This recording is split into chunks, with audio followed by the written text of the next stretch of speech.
নমস্কার বন্ধুরা, সবাই কেমন আছো? আশা করছি ভালো আছো, আর আমিও ভালো আছি।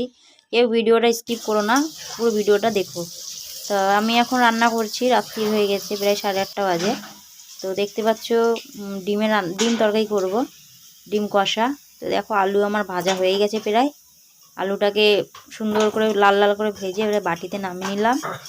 নামানো হয়ে যাওয়ার পরে এবারে আমি ডিমটাকে ভালো করে সুন্দর করে ভেজে নেব। তো দেখতে থাকো তোমরা। এই দেখো আলু ভাজা হয়ে গেল। এবার ডিমটাকে হালকা করে খুন্তি দিয়ে একটু কেটে নেবো। কেটে নেওয়ার পরে এবার ডিমটা দেখো কি সুন্দর লাল লাল করে ভাজা হয়ে গেল। এবারে ডিমটাকে নামিয়ে বাটির মধ্যে তুলে নিলাম। তোলা হয়ে গেল। এবার গ্যাসটাকে একটুখানি কমিয়ে দিয়ে এবারে দিয়ে দেবো একটা শুকনো লঙ্কা ফোড়ন। যদি তো ফোড়ন তরকারি দিই না আমি, তাও একটা শুকনো লঙ্কা দিলে একটু টেস্টটা খুব সুন্দর হয়। তো দেখো একটা শুকনো লঙ্কা ফাটিয়ে দিয়ে দিলাম। এইবারে পেঁয়াজটাকে আমি দিয়ে দেবো। এই দেখো পেঁয়াজ দিচ্ছি।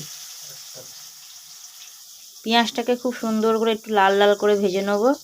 ভাজা হয়ে যাওয়ার পরে তারপরে আমি টমেটোটাকে দিয়ে দেবো।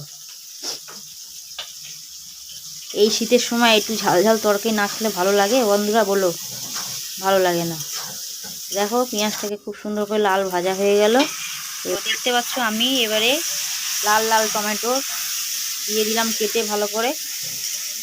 খুব সুন্দর করে টমেটোকে একটু লবণ দিয়ে গলিয়ে নেবো, যাতে টমেটোটা একটু নরম হয়ে যায়, যাতে রসটা বেরোয় ওর।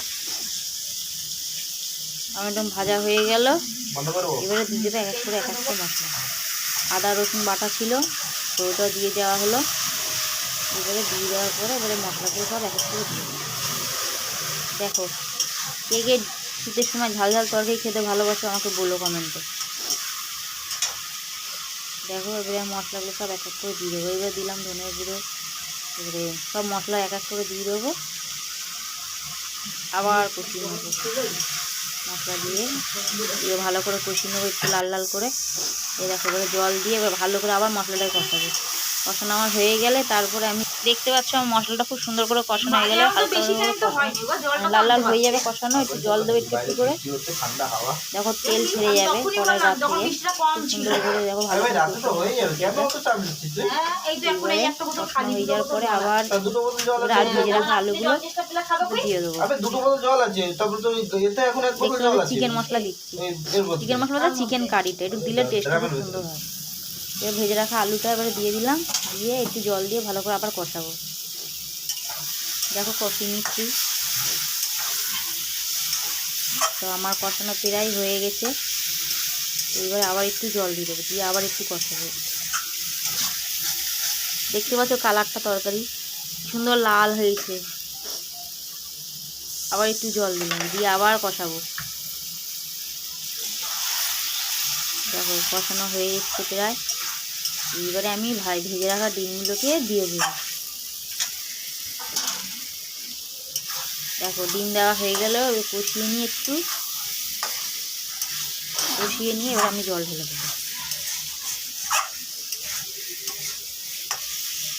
দেখতে পাচ্ছ বন্ধুরা তরকারি কালারটা কি সুন্দর এসেছে। জল দিয়ে দেবো তারপরে একবারে। দেখো আমার পুরো কমপ্লিট। এবারে আমি দিয়ে দেবো জলটাকে। ও ডিম কষা আমার রেডি। দেখতে পাচ্ছ এই গরম মশলা দিয়ে দিলাম। এবার আমি তরকারিটাকে ঢেলে নেবো একটা বাটিতে। দেখো আমার সুন্দর তরকারি। তো কার কার রেসিপিটা ভালো লেগেছে তো একটু কমেন্টে বলো। দেখো কি সুন্দর কালার, দেখেই জিভ দিয়ে জল পড়বে।